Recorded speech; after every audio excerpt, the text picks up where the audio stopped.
दोस्तों, अगस्त 2025 में भारत सरकार ने एक बड़ा और ऐतिहासिक फैसला लिया है। उन तमाम ऑनलाइन गेमिंग एप्स पर पूरी तरह से बैन लगाया जा रहा है जिनमें रियल मनी का लेन देन होता है। यानी अब कोई भी ऐसा ऐप जिसमें पैसे लगाकर आप गेम खेलते हैं और जीतने हारने पर आपकी जेब पर असर पड़ता है, वो अब इंडिया में नहीं चलेगा। लेकिन सवाल ये है कि सरकार को आखिर इतना बड़ा कदम उठाने की जरूरत क्यों पड़ी? दरअसल इसकी शुरुआत 1 साल पहले अगस्त 2024 से होती है। कर्नाटका के हसन जिले में रहने वाले एक ट्रैवल एजेंट श्रीनिवास ने अपने फोन पर रमी का ऐप डाउनलोड किया। उसने विज्ञापन देखा था अपने पसंदीदा एक्टर का, जो कह रहा था, रमी खेलिए और पैसे कमाइए। अब सोचिए, जब एक आम आदमी अपने हीरो से ये सुनता है तो उसे कितना भरोसा हो जाता है। श्रीनिवास को भी लगा कि ये तो आसान रास्ता है पैसे बनाने का, लेकिन हकीकत में वो एक गहरे जाल में फंस चुका था। उसने गेम खेला, पैसा लगाया और धीरे धीरे अपनी सारी सेविंग्स गंवा बैठा। बिजनेस चौपट हो गया। नुकसान की भरपाई के लिए कर्ज लिया, दोस्तों और रिश्तेदारों से उधार लिया, लेकिन खेल ने सब कुछ निगल लिया। हालत ऐसी हो गई कि डिप्रेशन ने घेर लिया।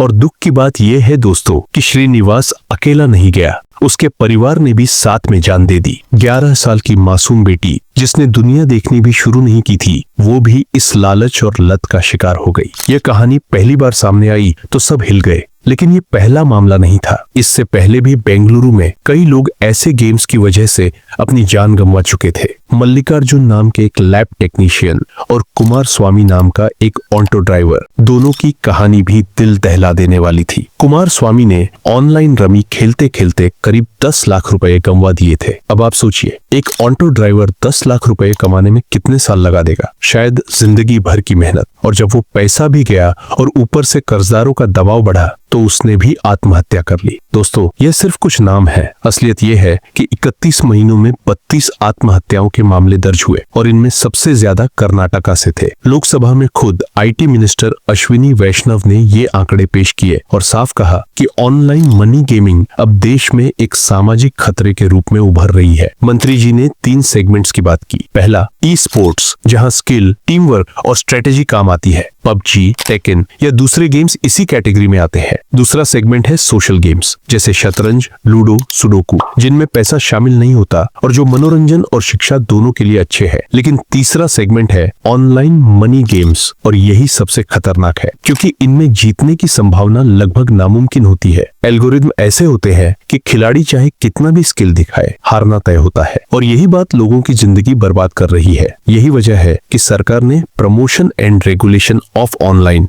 गेमिंग बिल 2025 संसद में पेश किया। इसमें कहा गया कि ई स्पोर्ट्स और सोशल गेम्स को बढ़ावा दिया जाएगा, लेकिन रियल मनी वाले ऐप्स पर पूरी तरह से रोक होगी। अब दोस्तों, कानून भी काफी सख्त बनाया गया है। कोई कंपनी ऐसा ऐप चलाती है तो उस पर 3 साल की जेल और 1 करोड़ रुपए का फाइन लगेगा। अगर कोई इन्फ्लुएंसर या मीडिया हाउस ऐसे ऐप्स को प्रमोट करता है तो उसे 2 साल की जेल और 50 लाख रुपए का फाइन भुगतना पड़ेगा। और ध्यान रहे, यह अपराध नॉन बेलेबल है, यानी बेल भी आसानी से नहीं मिलेगी। पेमेंट गेटवे और बैंकिंग सिस्टम को भी चेतावनी दे दी गई है। अगर कोई पेमेंट प्रोवाइडर इन ऐप्स को सपोर्ट करता है तो उसके खिलाफ भी जेल और जुर्माने का प्रावधान है। और अगर कोई बार बार कानून तोड़े तो 5 साल तक की जेल और 2 करोड़ तक का फाइन लग सकता है। सरकार का कहना है कि भले ही इन ऐप्स से जीएसटी आता था, लेकिन जनता का नुकसान उससे कहीं बड़ा था। जब लोगों की जेब में पैसा बचेगा तो वो उसे पढ़ाई, परिवार